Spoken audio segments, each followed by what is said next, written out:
Story आपको बयान करने जा रहा हूं। ये अपने वालिदैन का इकलौता बेटा था और जब बेटा इकलौता होता है तो काफी लाड प्यार से उसको पाला जाता है। इसका भी कुछ ऐसा ही मामला हुआ था। इसे भी काफी लाड प्यार से पाला गया। वक्त के साथ साथ वो बड़ा होता चला गया। लाड प्यार की वजह से उसका जो दिमाग था वो खराब होता गया, यानी बिगड़ता चला गया। वो उसके अंदर वालिदैन की लिए को मोहब्बत, शफकत, प्यार और हमदर्दी का जज्बा उसमें था नहीं। माँ बाप के साथ बदतमीजी करता, इनके साथ बद अखलाकी करता, उल्टे सीधे अल्फाज कहकर माँ बाप को तकलीफ पहुंचाता। एक वक्त आया कि वालिद साहब का इंतकाल हो गया और इसी तरह बाप को तकलीफ देता देता देता रहा। आखिर कभी बाप से इसने माफी ना मांगी और वालिद साहब एक दिन दुनिया से रुखसत हो गए। अब माँ अकेली रह गई। वालिद की वफात के बाद भी इस नौजवान में कोई तब्दीली ना आई। वो जैसा था वैसा ही रहा, बदतमीज का बदतमीज, बद अखलाक का बद अखलाक, बेबाक था। माँ बाप के साथ तो बदतमीजी करता था, बाप के जाने के बाद अब माँ के साथ भी वो बदतमीजी, बद अखलाकी, तू तड़ा, अबे तबे से बातें करता। दिन ब दिन इसका रवैया खराब से खराब होता चला गया। माँ बहरहाल माँ होती है, इसके अंदर औलाद के लिए बेतहाशा मोहब्बत होती है। औलाद कितनी बिगड़ी हुई हो, माँ अपनी शफकत का और अपनी मोहब्बत का अंदाज बनाए रखती है। बुरे साथियों की दोस्तियों ने इसे मजीद बिगाड़ रहा। घूमना फिरना, उल्टी सीधी दोस्तों की हरकतें करना, ये इसकी प्रैक्टिस थी। माँ इसको मना करती। माँ को अच्छी तरह मालूम था कि बुरे साथियों की वजह से ये मजीद बिगड़ेगा, ये मजीद खराब हो जाएगा। वैसे ही इसका दिमाग है ही इस तरह का।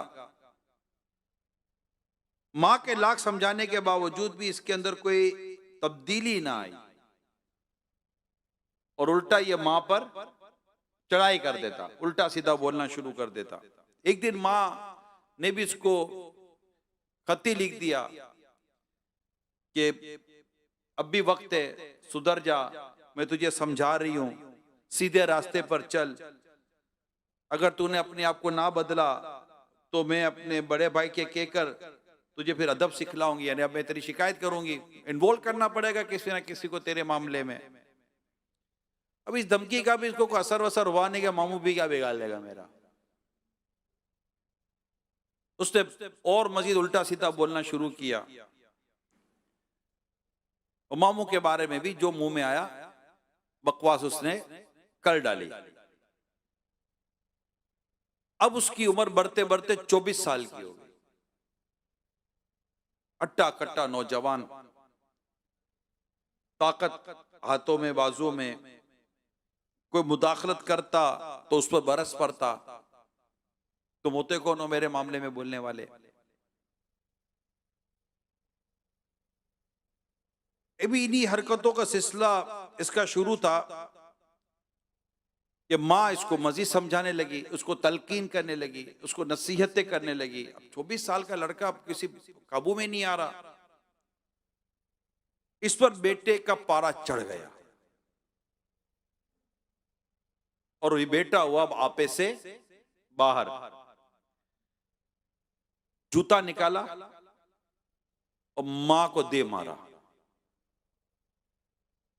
मां ने जूते से बचने की कोशिश की मगर जूता उसकी कमर पर लगा। मां बैठकर ज़ारो कतार रोने लगी। वो अपनी किस्मत को रो रही थी कि ऐसा बदबख्त बेटा मैंने पैदा किया। वो अपनी अपने आप को कोस रही थी। होता है ना कि मेरे अपने आप को याद कर रही है, अपने अमाल याद करेगी कि ऐसा बदबख्त बेटा मेरे यहाँ पैदा हो गया कि मुझे मेरा बेटा जूतों से मार रहा है।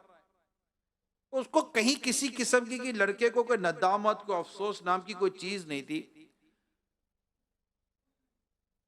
माँ इतनी तकलीफ देती, इतनी तकलीफ देती कि अचानक नाफरमान बेटे के लिए माँ के मुंह से बदुआ निकल गई।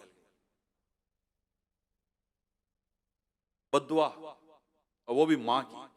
देती नहीं है ये माँ, बद्दुआ यूं देती नहीं है, लेकिन माँ के मुंह से निकल गई ना, ये कहते तीर कमान से निकल गया।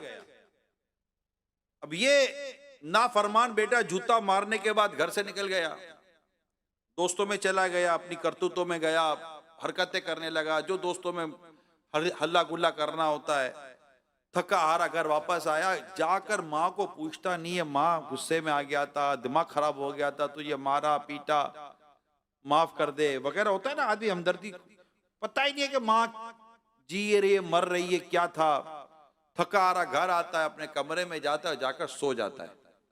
पूछा ही नहीं माँ को कि माँ तेरे का साथ क्या हो गया। वो माफी आफी तो बंदा मांगेगा नहीं मांगेगा, कुछ भी नहीं।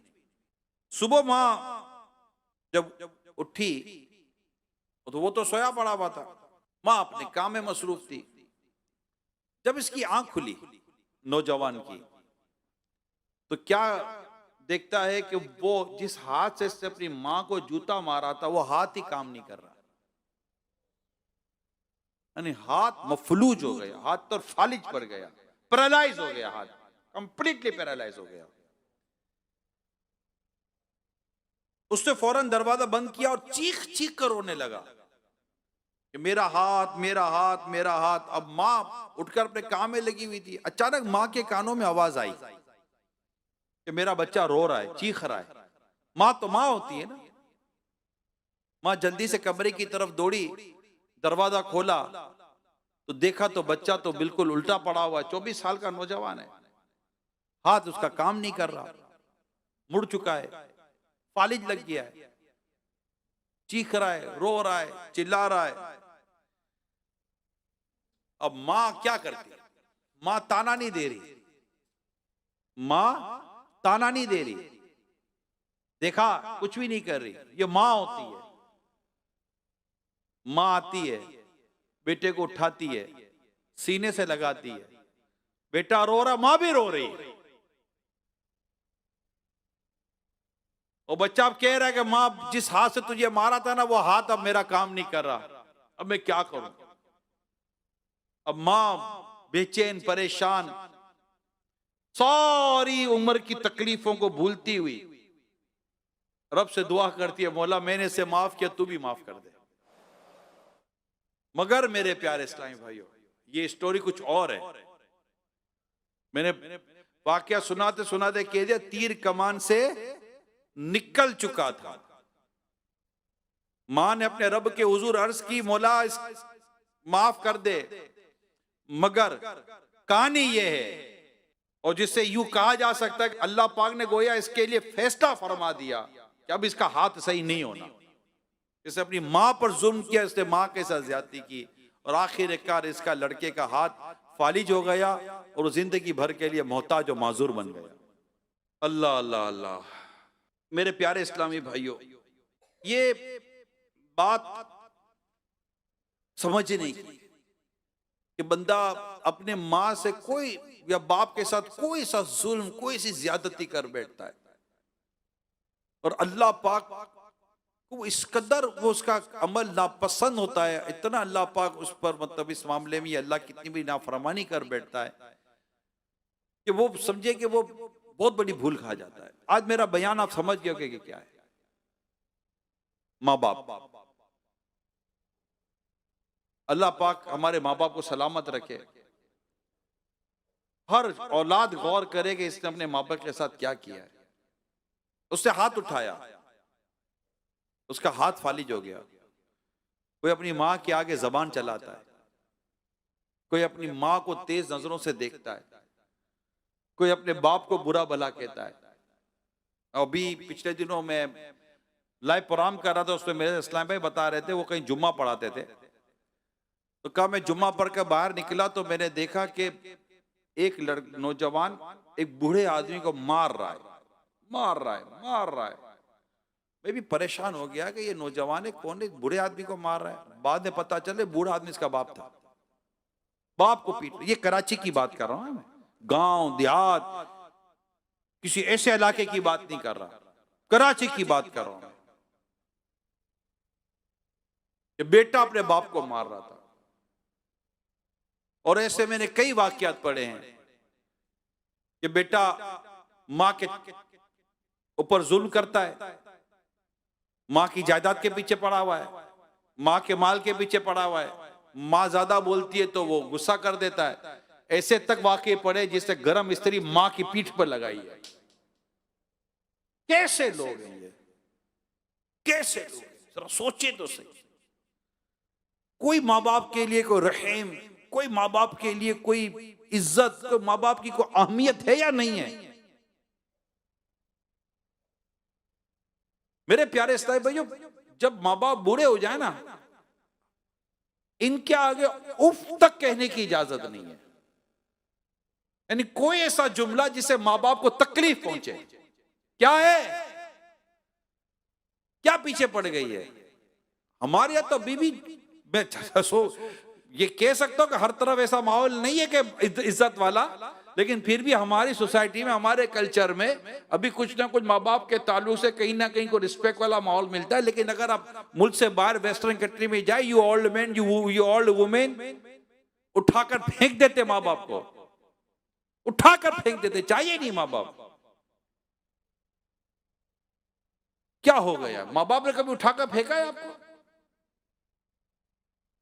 वो पहली खांसी जो हमें बचपन में हुई थी, मां कितनी तड़पी होगी।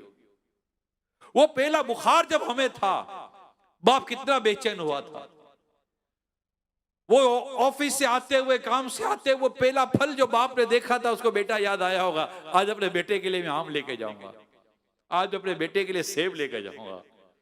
याद है बाप ने बिठाकर केले के छिलके उतार कर हमको खिलाने की कोशिश की, तो हम भाग गए थे और बाप पीछे भागा था हमें खिलाने के लिए। बाप घुटनों के बल चल चल कर आता था हमारे पास। कभी कोई याद है या नहीं है? भूल गए हो? कभी याद है कि माँ ने अंडा बना कर दिया था, कहा था माँ मुझे ये अंडा नहीं खाना, मुझे ये अंडा नहीं खाना, तो माँ ने कहा बेटा सबर के तेरे को दूसरा अंडा बना देती हूँ। याद है या नहीं है कोई ऐसी बात? मुझे शरबत नहीं पीना। आज भी इफ्तार के वक्त भी बच्चा जिद करता है, माँ 4-4 किस्म के शरबत बना कर देती है। आज की बात करो, आज 24वां रोजा है, आज भी कितने बाप होंगे जो इस बात पर तड़प रहे होंगे कि मेरे बेटों के लिए ईद के लिए पैसे ही नहीं है, ईद के कपड़े दिला दो मैं उनको। आज ऑफिस से लोन मांगता है, जॉब से बोनस मांगता है, रात भर जाकर नौकरी करता है या काम करता है। क्यों? कि अपने बच्चों के लिए कोई एक सूट ले लूंगा, बच्चों के लिए कोई जूते ले लूंगा। अब्बू आप अपने लिए तो लो, बेटा भी मेरी जिंदगी चली गई, तेरे लिए जीना है। आज की बात कर रहा हूं, आज भी यही हो रहा है। आज भी रात को बैठकर माँ बाप आपस में बात करते होंगे कि ईद है, ईदी में बच्चे को क्या देंगे। बाप बोलेगा सैलरी मिल नहीं रही है या बढ़ नहीं रही है, कुछ तो देना पड़ेगा ना, अपना बेटा है, क्या दोगे बेटे को? चलो कुछ बेचते हैं, कुछ करते हैं, उधार ले लेते हैं। अस्पतालों में जाकर देखो तो ये ऐसे ऐसे बच्चे पड़े हुए, ऐसे ऐसे बच्चे पड़े हुए कि डॉक्टर ने मना कर दिया माँ बाप को गोया के, लेकिन बाप है उम्मीद नहीं तोड़ रहा, जाकर कर्जा मांग रहा है कि मुझे मेरे बेटे का इलाज कराना है, मैं भर दूंगा, बोल रहा मैं भर दूंगा। और कई ऐसे बाप इस वक्त अस्पतालों में पड़े हुए होंगे जिनकी औलाद का पता तक नहीं होगा कि हमारे बाप के पर बीत क्या रही है। क्या हाल हो गया हमारा, अपने माँ बाप के साथ इतनी ज्यादती कर रहे हैं, इतनी बेरुखी कर रहे हैं, इतना जुल्म करते माँ बाप के ऊपर। इसी तरह का एक नालायक और बेशर्म किस्म का बेटा था, बाप मर गया, बाप का इंतकाल हो गया था। अब बेटा मां को कोसता ही रहता था। बड़ा वाकया है, मैं छोटा कर रहा हूं। बेटा मां को कोसता ही रहता था। मां क्या करे, मां जाए भी किधर, बेचारी अकेली है, एक ही जवान बेटा है, और उसको कोस कोस कोस कोस के मां को आधा बीमार कर दिया। और पता है क्या बोलता था, बुड्ढी ये तो बाप की पेंशन है जो तुझे मिलती है, वरना तुझे मैं अपने साथ रखूं, गाड़ी में ले जाता, बाप की पेंशन लेता और मां के हाथ तक में ना देता और जाकर पेंशन के पैसे उड़ा देता। मां कुछ बोलती तो मां को दो बातें सुनाता। इसी तरह मां की नाफरमानियां करता करता करता करता मां को सताता सताता बड़ा हो गया और बड़ा हो गया। एक दिन दोस्तों के साथ बाहर घूमने चला गया पीछे उड़ाने के लिए, मां को देने के लिए कुछ भी नहीं था इसके पास। जब दोस्त मुल्क घूमकर वापस आया, कार के अंदर कार तेजी से जा रही थी, कार का एक्सीडेंट हो गया। 4 या 5 दोस्त थे, सबसे ज्यादा चोटें इस लड़के को आई। इसको अस्पताल में एडमिट करवाया गया, बहुत कुछ इलाज करवाने की कोशिश की गई, लेकिन पता चला कि लड़का मोहताज और माजूर हो चुका है, माजूर हो गया। और माजूर होके जो पैसे मिलते हैं ना बाद ममालिक के अंदर, माजूर हो जाता है, मोहताज हो जाता है, उसको पैसे मिलते हैं। सजा देखो, जो मां को पैसे के लिए लेके जाता था ना, आज वो दिन आया कि व्हील चेयर पे बैठकर खुद अपनी मोहताजी के पैसे लेने के लिए उसी तरह जाता था। मां को सताने का अंजाम, बाप को सताने का अंजाम। ए मेरे प्यारे इस्लामी भाइयों, अगर माँ बाप जिंदा है ना, इनकी कदर कर लो, इनकी कदर कर लो, इनकी इज्जत कर लो। इनको एक बार ये कहते हैं ना, वालिद साहब को लेकर बैठकर एक बार बैठे, अबू बैठे, अबू बैठो, आप बोलो बेटा क्या बात है, पैसे चाहिए? नहीं अबू आज पैसे नहीं चाहिए। कोई काम है? नहीं अबू कोई काम नहीं है। कहीं जाना है? नहीं अबू कहीं नहीं जाना। बेटा खैरियत? क्या बात है? कदमों में बैठे आप बाप के, घुटनों पर हाथ है बाप के, बाप के मुंह पर एक नजर शफकत की देखो, और बाप को बोल अबू आज जी कर रहा है, किस चीज का? आपका शुक्रिया अदा कर रहे हैं। अबू जज़ाकल्लाह, Abu thank you are great, आपने हमें पाला पोसा बड़ा किया, कितनी तकलीफ उठाई अबू आपने, मैं आपका शुक्रिया। क्या कब्र पे जाके ही बाप का शुक्रिया अदा करोगे यार? जीते जी नहीं कर सकते क्या?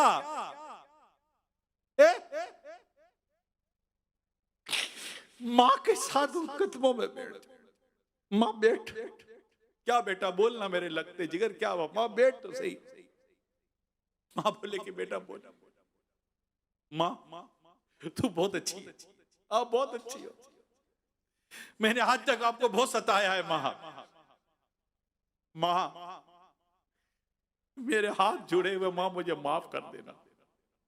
मुझे पता चला है कि अगर मां नाराज हो तो मरते वक्त कलीमा नसीब नहीं होता, कलमा पढ़ नहीं सकता बच्चा जब तक मां नाराज हो। मां तुम मुझसे नाराज मत होना, आप राजी हो जाओ मुझसे, मेरे जितनी आपकी नाफरमानी की है मां मुझे माफ कर दो।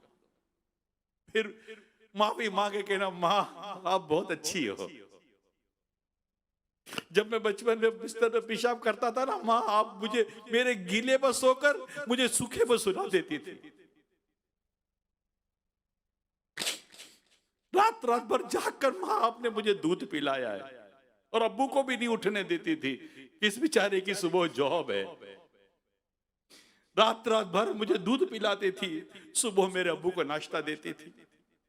मां आपकी कोई सैलरी नहीं है, आपका कोई बोनस नहीं है, आपका कोई अलाउंस नहीं है, और जिस दिन ईद के दिन सब छुट्टियां करते, मां सबसे ज्यादा मेहनत तुमने की है, सबसे ज्यादा काम मेरी मां आपने किया है। और जब मेरे दूसरे भाई बहन आए ना मां, तब भी आपकी, ये आप ही हो मां, ये आप ही हो, कोई ये ना कर सके कि मेरे दूसरे भाई बहन भी आए, मगर मां आपकी शफकत और मोहब्बत का दरिया इतना बड़ा था कि मेरी ना मोहब्बत भी कभी ना आई, और मोहब्बत भाई बहनों को भी तुम बांटती रही। मां तेरी शफकत का दामन बहुत बड़ा है। जब मेरे पास नए कपड़े नहीं होते तो मां आप ही ने अब्बू से सिफारिश की थी ना, मुझे नई घड़ी चाहिए थी, मां आप ही ने कहा था ना अब्बू को कि बेटे को घड़ी दिला दो। मां मुझे माफ कर दे, मैं तेरी खिदमत नहीं कर सका। मेरी मां दुनिया में नहीं है मेरे प्यारे इस्लामी भाइयों, मेरे वालिद साहब भी नहीं है। मुझे पता है मां बाप का दुनिया से जाना क्या होता है। मुझे पालने पोसने वाली मेरी खाला थी, मेरी जिसको मम्मा कहते थे, वो भी नहीं है। मुझे पता है कि ये साया चला जाए तो आदमी कितना बेछत का हो जाता है। जिनके जिंदा है उनकी कदर कर लो, उनकी खिदमत कर लो। इंशाअल्लाह ताला दुनिया में भी करम हो जाएगा, अल्लाह ने चाहा तो आखिरत में भी करम होगा। आज आप सबसे मेरी दरखास्त है मेरे प्यारे इस्लामी भाइयों, जैसे ही बयान खत्म हो रहा, जब आप उठे इशाक चाश की नमाज पढ़, जो भी आप उठे, मेरी दरखास्त है आपसे, क्या पता हम फिर उठ सके कि ना उठ सके, सबसे पहला काम आपने ये करना है। मेरी दरखास्त है आपसे, अगर आपके वालिदैन या दोनों में से कोई एक जिंदा है ना, मैसेज कर देना, सिर्फ इतना लिख देना, मुझे माफ कर दीजिए, बस सिर्फ इतना, मुझे माफ कर दीजिए, ये करके सो जाना। हो सकता है जवाब आएगा, खैरियत तो है बेटा, क्या हुआ था। ये फिर भी नहीं कहेगी कि तूने किस किस टाइम पर मेरे साथ क्या क्या बदतमीजी की थी। अब माफी मांगता है, और अगर कह भी देना तो फिर कह देना माफ कर देना।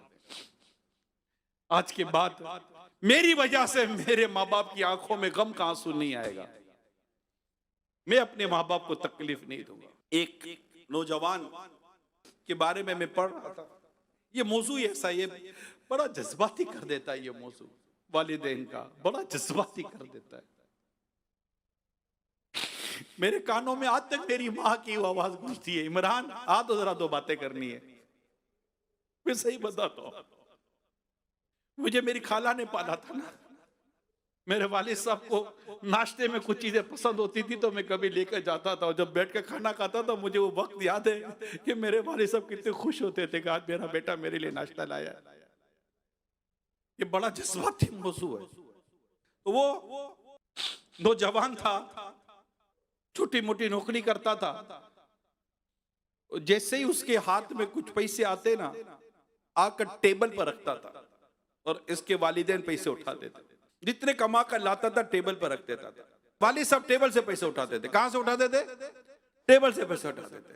कहता है कि मैं यूं नहीं देता था, अगर मैं यूं दूंगा तो मेरे बाप को मेरे आगे हाथ फैलाना पड़ेगा। बात समझ रहे ना? अगर मैं यूं दूंगा तो मेरे वालिद साहब को मेरे आगे यूं हाथ फैलाना पड़ेगा। ये मुझे पसंद नहीं है कि मेरा बाप मेरे आगे हाथ फैलाए। मैं मांग मांग कर बड़ा हुआ हूं, मेरा बाप मेरे आगे हाथ क्यों फैलाए। मैं जाकर यूं टेबल पर रखता था, मेरे वालिद साहब पैसे उठा लेते थे। पैसे उठा के मेरे वालिद साहब मुझे दुआ देते थे, या अल्लाह मेरे बेटे को कुरान का इल्म अता फरमा। मेरे वालिद साहब एक ही दुआ करते थे, इसको कुरान का इल्म अता फरमा, इसको कुरान का आलिम बना दे। बेटा कहता है मैं रोजगार अपना छोटी मोटी जो भी मुझे रोजगार मिल जाता था कमा कर लाता था। एक दिन रास्ते में मैं जा रहा था तो मेरी मुलाकात एक आलिम साहब से हो गई। वो फतवा दिया करते थे। मुझे देखकर कहा कि नौजवान क्या मसरूफियत है आपकी। तो मैंने बताया कि छोटा मोटा रोजगार है करता हूं। कहा बेटा आया करो हफ्ते में एक दिन, हमसे कुछ सीख लिया करो। वो नौजवान कहता है मैं इनके पास जाना शुरू हुआ और मैं सीखता, तो देखते देखते उसके अंदर चूंकि एक सीखने की ख्वाहिश थी तो बहुत जल्दी वो सीखना शुरू हो गया और ज़हीद तालिब इल्म बन गया। पढ़ते पढ़ते पढ़ते पढ़ते इसने इल्म दीन हासिल किया और काफी क्वालिफिकेशन हासिल कर ली। राइट, काफी क्वालिफिकेशन हासिल की। इवन कि इसने पीएचडी के लिए अप्लाई कर दिया। अब वक्त था थीसिस लिखने का। पीएचडी करने के लिए एक मकाला लिखा जाता है, थीसिस लिखा जाता है। अब इसको थीसिस लिखना था। अब ये सोच रहा था कि मैं टॉपिक क्या लूं मकाला लिखने के लिए, थीसिस लिखने के लिए। अचानक इसको अपने बाप की दुआ याद आ गई कि मेरे वालिद साहब दुआ करते थे या अल्लाह मेरे बेटे को कुरान का इल्म अता फरमा दे। का कुरान पर थीसिस लिखता हूं। इसने कुरान पर मकाला लिखा कुरान के मुतालिक और अपना थीसिस जमा करवा दिया। जमा कराने के बाद एक प्रोसीजर होता है, ज्यूरी बैठती है, पूरे थीसिस को देखा जाता है, मकालों को देखा जाता है, स्टूडेंट्स वेट कर रहे होते हैं। एक दिन आया कि वो स्टूडेंट्स जमा थे और ऐलान मतलब अनाउंस होनी थी थीसिस की कि किसको पीएचडी की डिग्री मिलनी है। तो जो ज्यूरी आई यानी जो एग्जाम लेने वाले टीचर आए, यूं समझिए आप, जिन्होंने डिसीजन लेना था, उनमें वो शख्स भी था जिससे इससे पहले इल्म दीन हासिल किया था। वो देखकर हैरान हो गए कि ज्यूरी में ये शामिल है। उसने सारी जब रिपोर्ट्स पढ़ी तो वो फर्स्ट मैन जिससे इन्होंने इनमें दीन सीखा था, वो खड़े होते हैं, नौजवान के कंधे पर हाथ रखते हैं और कहा पहली बार में मैं समझ गया था कि ये नौजवान कुछ बनेगा। और आज ज्यूरी फैसला करती है कि हम इसे इस्लामिक स्कॉलर की पीएचडी, और जो मकाला इन्होंने लिखा, मकाला हमारे यहाँ अप्रूव हो गया है और इसे पीएचडी की डिग्री हम दे रहे हैं। ये सुनते उसने रोना शुरू किया, नौजवान ने। ये सुनते ही उस नौजवान ने रोना शुरू किया। तो जो साथ के लोग थे वो कहने लगे कि बरखुरदार, ये तो खुशी की बात है, हम खुश हो रहे हैं आपके पीएचडी स्कॉलर बनने पर, पीएचडी हासिल करने पर, आप रो रहे हो। कहने लगा रो इसलिए रहा हूं कि आज मुझे मेरे बाप की याद आ गई।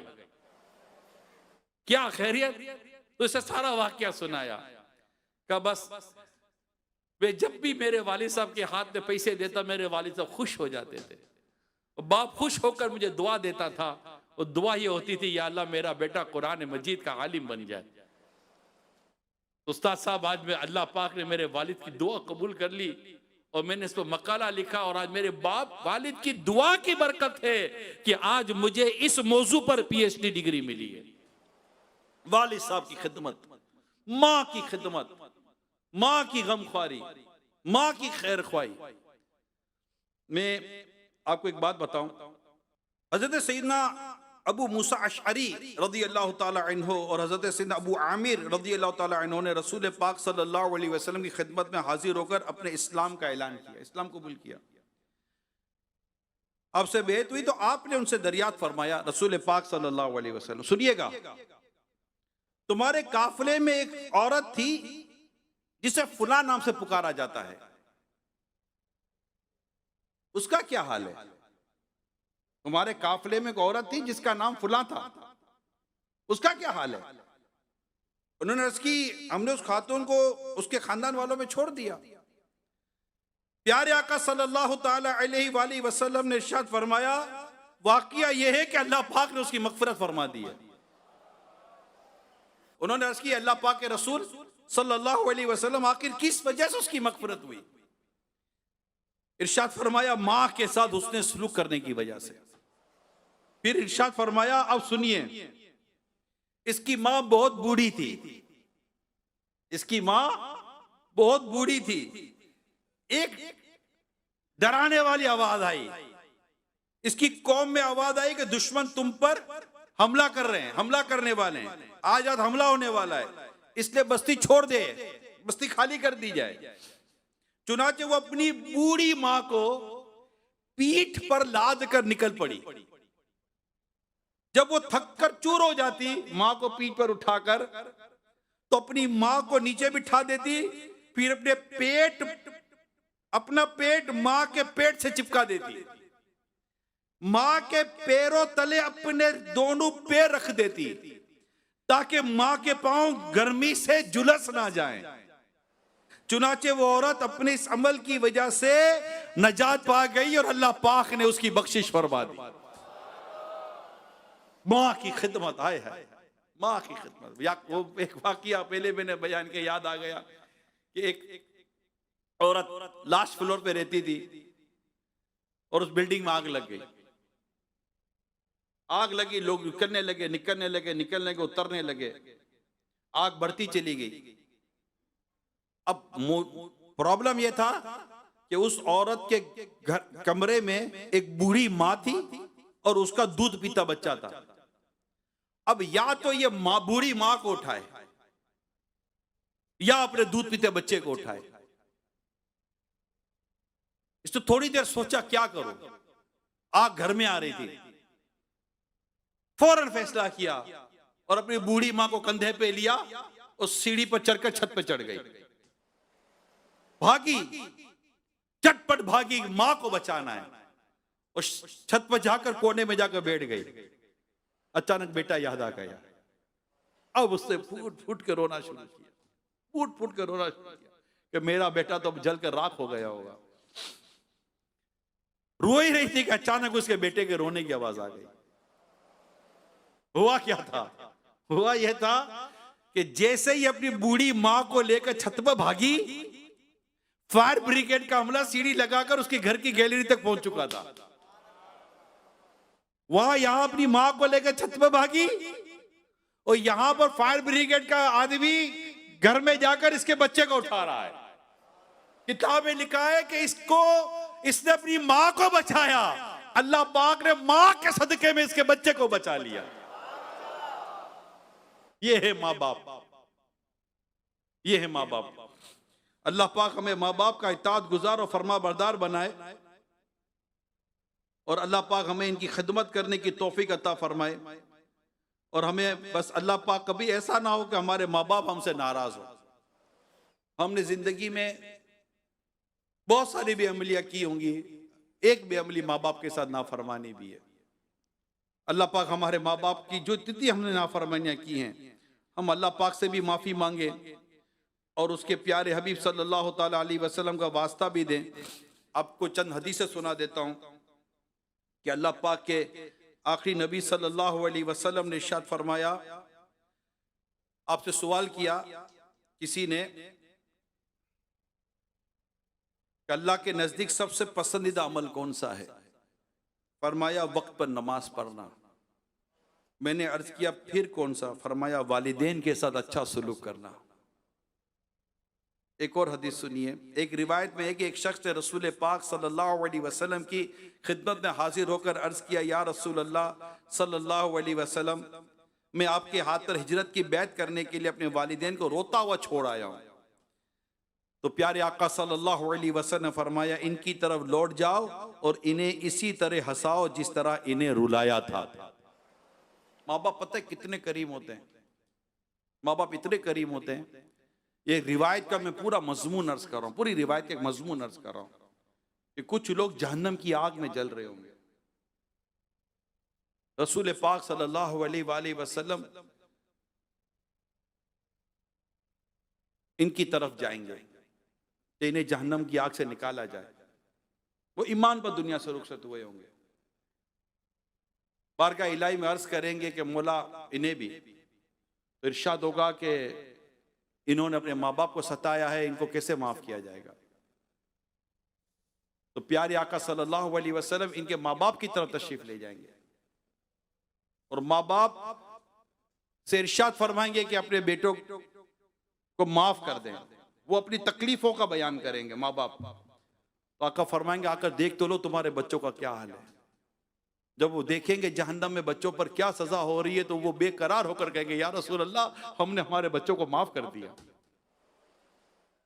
उस वक्त उनको जहन्नम से नजात नसीब हो जाएगी।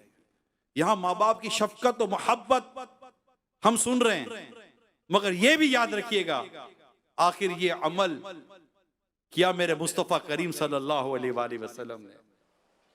आला तो दिखते हैं ना, उनके सिवा रजा कोई हामी नहीं, जहां गुजरा करे पिसर पे पिदर को खबर ना हो। तो प्यारे आका सल्लल्लाहु अलैहि वसल्लम को भी हमें राजी करना है, उनकी शफाअत हमें लेनी है और अपने माँ बाप को भी राजी करना है। तो आज कोई है नियत जिनको अल्लाह पाक ने वालिदैन का साया जिनका है कोई नियत करने वाले का हम आज ही अपने वालिदैन से माफी मांगेंगे? है कोई नियत करने वाले बाहर इस्लाम भाई हैं, अंदर बाहर, जो ये नियत करेगा आज हम अपने माँ बाप को मैसेज करेंगे, माफी मांगेंगे, इनसे दरखास्त करेंगे हमें माफ कर दीजिए, और अगर ये दोबारा ये कोई नाराजगी का इजहार करेंगे तो फिर माफी मांगेंगे, फिर माफी मांगेंगे, फिर माफी मांगेंगे, इतनी मांगेंगे कि अपने माँ बाप को राजी कर लेंगे। कौन कौन नियत करता है? इंशाअल्लाह अज़्ज़ व जल माँ बाप को राजी करेंगे और माँ बाप की इताअत और फरमाबरदारी करेंगे।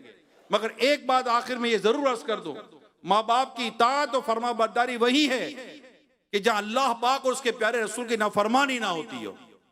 अगर माँ बाप को ऐसा हुक्म करते हैं कि अल्लाह पाक और उसके रसूल सल्लल्लाहु अलैहि वसल्लम की नाफरमानी होगी, वो बात नहीं मानी जाएगी। और वालिदैन से दरखास्त करता हूं कि आपका एहतराम, आपकी फरमाबरदारी अल्लाह और उसके रसूल का हुक्म है। आपको ये बात ज़ेब नहीं देती कि आप अपनी औलाद को अल्लाह और उसके रसूल की नाफरमानी का हुक्म दें। इंशाअल्लाह अज़्ज़ व जल अगर हमने ये कर लिया, अल्लाह पाक ने चाहा तो माँ बाप भी राजी, रसूल पाक सल्लल्लाहु अलैहि वसल्लम से राजी हो जाएं, तो इंशाअल्लाह फिर अल्लाह पाक भी प्यारे हबीब के सदके में हमसे राजी हो जाएगा।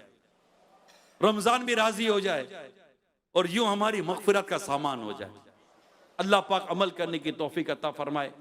आमीन बिजाहि खातिम नबिय्यीन सल्लल्लाहु तआला अलैहि वसल्लम।